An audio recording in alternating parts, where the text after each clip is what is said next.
सरपंच प्रत्याशी के रूप में श्रीमती कांति भाटी चुनाव मैदान में। श्रीमती भाटी बोली, सरपंच चुने, सरपंच पति नहीं। त्रिस्तरीय पंचायत चुनाव के तहत गांव में चुनावी हलचल प्रारंभ हो चुकी है। उम्मीदवारों को चुनाव चिन्ह मिलने के बाद सभी प्रत्याशी अपने अपने गांव में चुनाव प्रचार का शंखनाद कर चुके हैं।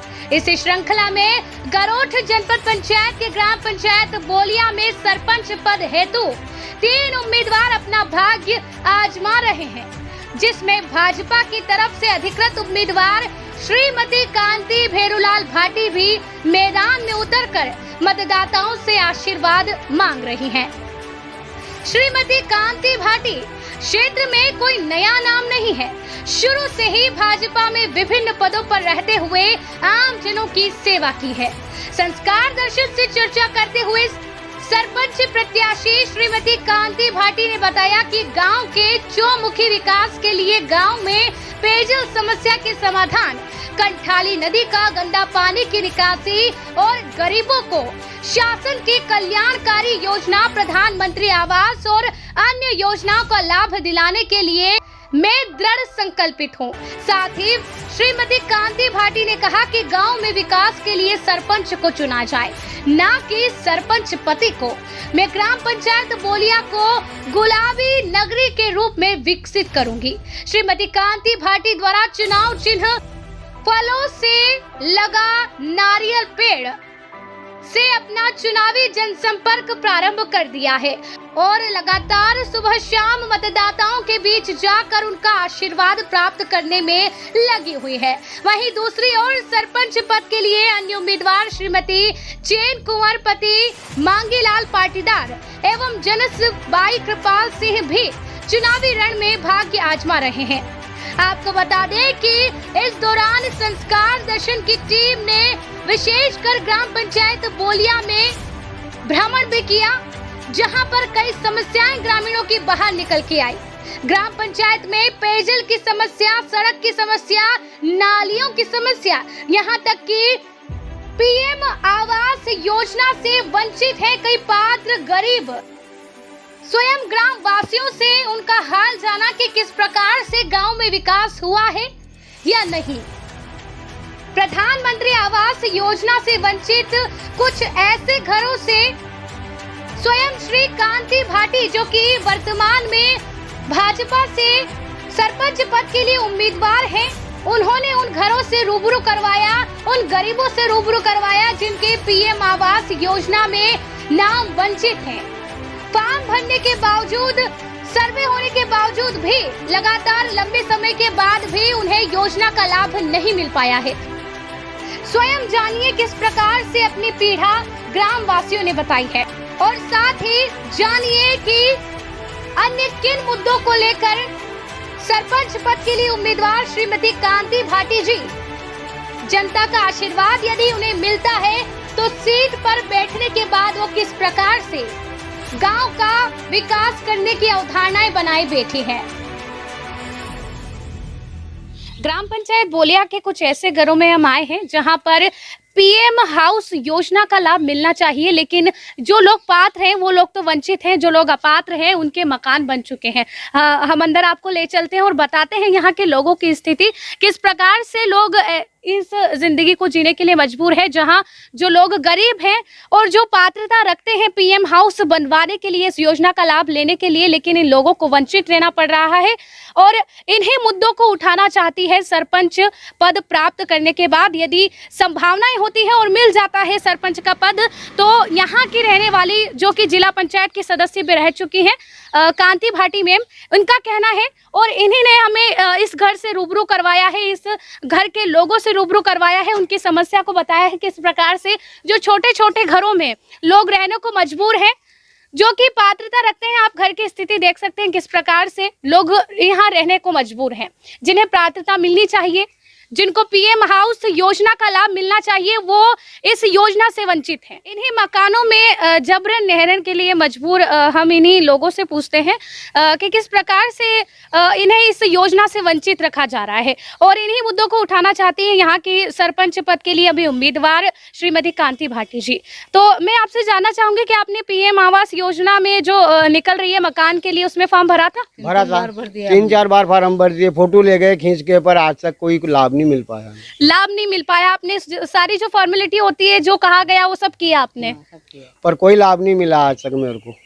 क्या चाहते हैं? अब चुनाव भी हैं और आपकी मांगे भी हैं, तो क्या चाहते हैं अब आप? अब हमें जो दूसरे को सुविधा हो रही है वो सुविधा हमें भी दी जाए, ताकि हम भी अच्छे कोई आवास बना के रह सके। आप देख सकते हैं किस प्रकार से इन छोटे छोटे झुग्गी झोपड़ियों में लोग रहने के लिए मजबूर है, जहां पात्र लोगों को मिलना चाहिए योजना का लाभ नहीं मिल पा रहा है। हम आपको बता दें कि इसी घर से हमें रूबरू यहाँ की ही पद के लिए भी उम्मीदवार खड़ी हुई हैं भाजपा पार्टी से। उन्हीं ने हमें इस घर से रूबरू करवाया, लोगों से रूबरू करवाया है, और आप देख सकते हैं यहाँ की वास्तविकता, जो धरातली स्थिति है लोगों की, वो आप देख सकते हैं साफ तौर पर। देखिए, आप मजबूरी में इन घरों में रह भी रहे हैं जहां पात्र हैं, आपको योजना का लाभ मिलना चाहिए। देखिए, चुनाव है और अब जनता के हाथ में है निर्णय कि वो किस उम्मीदवार को अपने सरपंच पद के लिए लाएं। तो आप कांति भाटी जी है हमारे सरपंच, किस प्रकार के चुनाव में किसे चुनना चाहेंगे और कैसे उम्मीदवार को चुनना चाहेंगे? इसी उम्मीदवार को चुनना चाहिए कि हमारे मकान में और हमारे कहीं भी सुविधा होने में कमी नहीं होनी चाहिए, लाभ मिले, हमें लाभ मिलना चाहिए। जो योजना के लाभ से आप अभी तक वंचित थे, उसका लाभ आपको मिल हाँ, सके। हमको लाभ मिलना चाहिए, ऐसा सरपंच होना चाहिए हमारे। तो अभी तक जिन लोगों के यहाँ पे कार्यकाल जिन्होंने संभाल रखा था, क्या उसमें आपको कुछ लाभ मिला? नहीं मिला, कुछ भी नहीं मिला। हमारा मकान गिर गया था, यो हमने फिर कच्चे बनाए, लेकिन हमें आज तक कोई लाभ नहीं मिला। तो जनता का सीधा सीधा तौर पे यही कहना है कि यदि विकास होगा तो चुनाव में चुना जाएगा, नहीं तो नहीं चुना जाएगा। रमेश नाम है। और आपका? सोहन भाई नाम है। पात्र और अपात्र की बिना फॉर्मेलिटी को देखते हुए जो देखा जा सकता है कि हमने एक घर आपको पहले भी बताया था, उसके बाद भी अनगिनत जो घर हैं आप इस गली में देख सकते हैं किस प्रकार से जो है लगातार हम जो यहाँ पर आते हुए दिखेंगे, तो वहाँ पर ये जो कच्चे मकान आपको दिख रहे हैं, ये सभी पात्र हैं, ये सभी गरीब पात्र हैं पीएम आवास योजना के लाभ के लिए। लेकिन ये अभी एक और उदाहरण हम आपको बताते हैं, और यहाँ पर मौजूद जो महिला है, जो गरीब है, उनसे हम बात करते हैं, जानते हैं किस प्रकार से उन्हें पात्रता के लिए उनको ये मिलना चाहिए योजना का लाभ, लेकिन नहीं मिल पाया। जी मैम, क्या चाहती हैं आप? जैसे आपका मकान है, अभी पीएम आवास योजना में आपको लाभ मिलना चाहिए था लेकिन नहीं मिला। नहीं मिला। तो क्या आपने यहाँ पे सारे फॉर्म वगैरह दिए थे उधर? नहीं दे। उसके बाद क्या हुआ? कुछ भ्रमण के लिए आया कि नहीं आया, सर्वे किया कि नहीं आया आपका मकान? कितने समय हो गए आपको दिए? अभी कह रहा है, पर मिला तो नहीं ना? लेकिन अभी तक आपको नहीं मिला है, योजना का लाभ नहीं मिला है। आप देख सकते हैं, यही नहीं, ये समस्या यहीं पे खत्म नहीं हो रही है। अब नालियों में जो गंदगी आप देख सकते हैं किस प्रकार से सलंग इस नाली में जो है गंदगी का अंबार लगा हुआ है, नालियां भरी हुई हैं। कहाँ से यहाँ पर स्वास्थ्य की फैसिलिटी आप देख सकते हैं किस प्रकार से यहाँ पे रहने वाले रहवासी जो है ग्रामवासी कैसे सुरक्षित रहेंगे, स्वास्थ्य की भी उनको हानि हो सकती है। यहाँ तक कि पेयजल समस्या भी आप देख सकते हैं किस प्रकार से महिलाएं और यहाँ के जो ग्रामवासी हैं अपने सिर पर घड़े वगैरह भरकर ले जा रहे हैं, कुप्पियां भरकर ले जा रहे हैं। तो उनकी ये समस्या है, ये सारी समस्याएं जो हल होना चाहिए थी, लेकिन अभी तक ये समस्या हल नहीं हुई है। इसीलिए जनता आप चाहती है कि सही उम्मीदवार को चुनेगी और क्षेत्र में जो है विकास कराएंगी। आप इन नालियों को भी देख सकते हैं किस प्रकार से यहाँ पर कचरा भरा हुआ है, गंदगी का अंबार लगा हुआ है। जो हम क्षेत्र का भ्रमण करते जा रहे हैं और समस्याएं हैं कि निकलती ही जा रही हैं। एक और जो है पीएम आवास से वंचित यहाँ पर महिला आप देख सकते हैं, गरीब महिला को देख सकते हैं। ये करे भी तो करे क्या, क्योंकि फार्म वहां पर देने के बाद भी अगर सर्वे करने के बावजूद भी इन्हें योजना का लाभ नहीं मिल पाए तो ये कहीं ना कहीं बहुत बड़ा घोटाला है। आप देख सकते हैं, हम महिला से बातचीत करते हैं। जी माता जी, आपको जैसे आपका घर हम देख रहे हैं किस प्रकार से पीएम आवास योजना का जो लाभ है आपको मिल पाया या नहीं मिल पाया? नहीं मिल पाया, कहीं भी नहीं मिला। मुझे आपने कहाँ इसके लिए फार्म आवेदन दिए?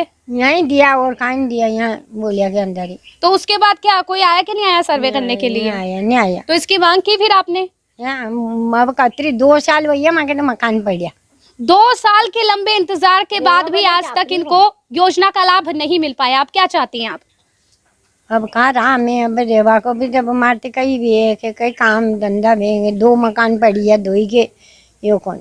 देखिए बारिश आने वाली है और किस प्रकार से कच्चे घर में रहने के लिए लोग मजबूर हैं। आप देख सकते हैं वीडियो में साफ तौर पर कि यहाँ के जो लोग हैं इस बस्तियां आप देख सकते हैं किस प्रकार से यहाँ पर आप देख सकते हैं गंदगी का अंबार लगा हुआ है। इसके बारे में भी हम लोगों से जानेंगे। माता जी देखिए यहाँ पे गंदगी भी पसरी हुई है, आपको डर नहीं लगता यहाँ पे मच्छर पैदा होते हैं और कहीं ना कहीं आपको भी हानिकारक है? क्या करे अब हम ऐसा ही है तो यहीं तो रहते हैं, कहाँ जावे अब। तो आपने किसी से शिकायत नहीं की इस बारे में? कोई नहीं होने, कोई भी नहीं होने, कोई सुनवाई नहीं हुई अभी तक। देखिए देखा जा सकता है कि अभी चुनाव चल रहे हैं तो आपके हाथ में जिम्मेदारी है कि अब अपने क्षेत्र का विकास करवाना है या नहीं। अब आपके हाथ में है कि अब आपको वोट देकर के एक ऐसे उम्मीदवार को जिताना है जो क्षेत्र का विकास कर सके। तो किसे चुनेगी आप और कैसे उम्मीदवार को चुनेगी? हमारा मकान बने जा मने वोट दूंगा मुझे। हाँ। और क्षेत्र की जो सारी गंदगी वगैरह ये सारी समस्याएं हाँ, गंदगी वगैरह के बहुत बड़ी समस्या है माने। सड़क, पानी, मकान, इन सभी समस्याओं से भरपूर ग्राम पंचायत बोलिया में जो है हम मौजूद हैं और आपको सारी समस्याएं आज तक अभी हमने जितनी भी भ्रमण करके बताई हैं उन सब के बारे में हम इन यहाँ के ग्रामवासी से भी पूछेंगे क्या क्या समस्याएं आपको यहाँ पर आ रही है। यहाँ समस्या है, यहाँ हेड पंप खराब हो जाए तो बहुत लेट ठीक होता है। पानी बनने के लिए लोग तरसते हैं, नल 5 दिन में आते हैं। भोपाल में उसका मंत्री सुने और ऐसा सरपंच नहीं सुने, हेड पंप का मिस्त्री भी नहीं सुने। नगरीय पंचायत चुनाव एवं नगरीय निकाय चुनाव को लेकर जैसे ही प्रदेश में बिगुल बच चुका है वैसे ही आरक्षण एवं चुनाव की तिथि एवं जो मतगणना है उसकी तिथि जारी कर दी गई है। उसी को लेकर जो गरुड़ तहसील अंतर्गत आने वाली बोलिया ग्राम पंचायत है उसमें सरपंच पद के लिए जो है यहाँ की कांति भाटी जी मैम हमारे साथ मौजूद है जिनसे आज हम चर्चा करने आए हैं कि किस प्रकार से वो सरपंच पद को यदि प्राप्त कर लेती है संभावनाएं बनती है कि जनता उन्हें, ग्रामवासी उन्हें आशीर्वाद अपना देते हैं, स्नेहपूर्वक उन्हें सरपंच के पद पर अगर सीट पर बिठा देते हैं तो किस प्रकार से वो क्षेत्र में इस ग्राम में विकास करेंगी। हम बात करेंगे मैम से कि मैम मैं आपसे जानना चाहूँगी कि आपको सबसे पहले तो जनता ने आपको इतना स्नेह पहले भी दिया है, आप जिला पंचायत सदस्य भी रही हैं, तो आप जो भारतीय जनता पार्टी हैं उसमें आप किस सन से जुड़ी हैं, किस समय से जुड़ी हैं और तब से लगाकर अब तक आपने क्या क्या विकास कार्य किए हैं? मैं पूर्व जिला पंचायत सदस्य भी हूँ, जिला योजना समिति की सदस्य भी मैं थी और उसके बावजूद मैं पूर्व में भी भाजपा की जिला मंत्री थी और अभी भी मैं भाजपा की जिला मंत्री हूँ। पूर्व में भी मैंने कई महिलाओं के और कई कार्य मैंने महिलाओं के लिए किए हैं। महिलाओं के लिए कई लोगों की मैंने समस्याएं भी हल की है। गाँव में भी मैंने बहुतों को, किसी को आंगनवाड़ी में लगाया है, किसी को मैंने आशा कार्यकर्ता में लगाया है और कई समस्याएँ मैंने हल की है और उन लोगों के लिए तत्पर रही हूँ हमेशा। देखिए जैसा जा सकता है कि जो बोलिया ये जो ग्राम पंचायत है इसमें कई ऐसी चीज़ें हैं जिसको लेकर इसे नगर परिषद में तब्दील करना चाहिए। तो यदि आप संभावनाएं बन जाती हैं और जनता का प्यार आपको मिलता है तो किस प्रकार से आप यहाँ पर विकास करेंगे? मैं सर्वप्रथम वैसे अगर यहाँ पर नगर परिषद बन जाती है वो तो ठीक है एक, पर उससे पहले यहाँ पर अभी पंचायत है तो पंचायत में भी मेरा सबसे पहला सपना ये रहेगा कि जैसे कि यहाँ के मजदूर जो कि बाहर जोधपुर वगैरह काम करने जाते हैं तो मजदूर को क्या मजदूरी हमारे गांव में नहीं मिलती, मजदूर को यहाँ भी मनरेगा यहाँ पर भी है तो मैं सर्वप्रथम मजदूर को यहाँ पर मजदूरी दूंगी क्योंकि उन लोगों को रोटी कपड़ा और मकान चाहिए। पहला सपना मेरा ये रहेगा। उसके बावजूद हमारे गांव में गांव का जो गंदा पानी है वो नदी के अंदर जाता है और नदी में लोग नहाते हैं, उससे चर्म रोग होता है।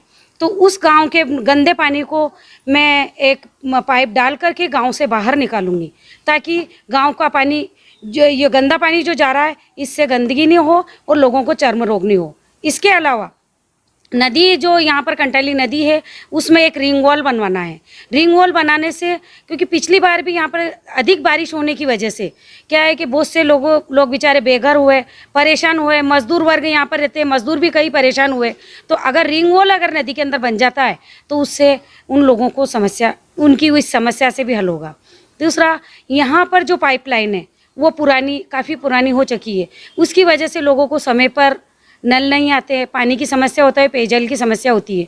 तो गांव में अगर नई पाइपलाइन अगर डलवा दी जाएगी तो उससे गांव के लोगों की समस्या हल होगी। एक यहाँ पर फिल्टर प्लांट भी मैं डलवाना चाहती हूँ वो भी यहाँ पर डलवा देंगे तो उनसे उनकी ये समस्या, पानी की समस्या भी यहाँ पर ख़त्म होगी। देखा जाए कि जो कांति जी का मैम का ये कहना है कि जितनी भी ग्राम की समस्याएं हैं उन्होंने समक्ष ग्राम वासियों के जाकर के प्रत्यक्ष रूप से जनता का संपर्क में जाकर के उन्होंने सारी समस्याएं ये जानी है और धरातली स्तर पे उन सभी समस्याओं को समझ करके वे चाहती हैं कि सरपंच पद पे रहकर भी, भले ही यह नगर परिषद में तब्दील ना हो, लेकिन सरपंच पद पे रहकर भी वे विकास की गंगा क्षेत्र में बहाना चाहती हैं। इसके अतिरिक्त मैं कहना चाहती हूँ मैम कि जैसे महिलाओं को आरक्षण प्राप्त हुआ है चुनाव में, देखा जा सकता है ग्राम पंचायत में भी और अगर त्रिस्तरीय नगरीय पंचायत में भी अगर कोई चाहे तो महिलाओं को आरक्षण प्राप्त है, लेकिन देखा जा सकता है कि महिलाएं उतरती हैं मैदान में, लड़ती भी हैं, लेकिन उनकी जगह उनके पति जो है सामने रहकर प्रत्यक्ष रहकर काम करते हैं। तो क्या ये सही है? नहीं, ये गलत है। अगर महिलाओं को 50% आरक्षण मिला है तो महिलाएं जो काम कर सकती है, जो काम कर सकती है, गांव की समस्याएं सुन सकती है, तो ऐसी महिलाओं को मौका देना चाहिए। क्योंकि पुरुष प्रधान जो है तो पुरुष को नहीं बैठना चाहिए। हमको सरपंच भी ऐसा चुनना चाहिए, सरपंच चुने, सरपंच पति नहीं चुनना चाहिए। और मेरा एक सपना है कि मेरी जो ग्राम पंचायत है, मेरा जो गाँव है, इसको मैं एक गुलाबी नगरी बनाना चाहती हूँ और ये बना के मैं रहूँगी। देखिए, जनता का प्रेम आपको पहले भी मिला है, उनका आशीर्वाद आपको मिला है, तो जनता को क्या कहना चाहेंगी इतना स्नेह और इतने प्रेम के आभार के प्रकट में? मैं जनता को कहना चाहती हूँ और उनसे निवेदन करना चाहती हूँ, मेरे यहाँ के जो भी मतदाता हैं, सभी मतदाताओं से, माताओं बहनों से, सभी से मैं विनम्र अपील करना चाहती हूँ और उनसे निवेदन करना चाहती हूँ कि आप एक बार, 5 साल तो जब भी निकल जाएंगे, लेकिन एक बार मुझे मौका देकर देखें। मैं आपको यहाँ का पूरा परिवर्तन करके बता दूंगी और इस गांव बोलिया को मैं एक गुलाबी नगरी बनाकर बता दूंगी। और बस यही मेरे को आपसे प्रार्थना है और मतदाताओं से यही निवेदन है मेरा।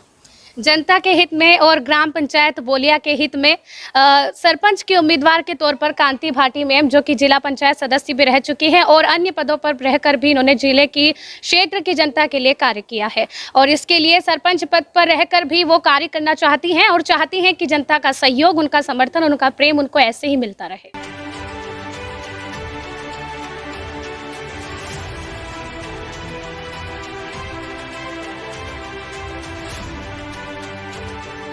संस्कार दर्शन ब्यूरो संवाददाता लक्ष्मी पांचाल की विशेष रिपोर्ट।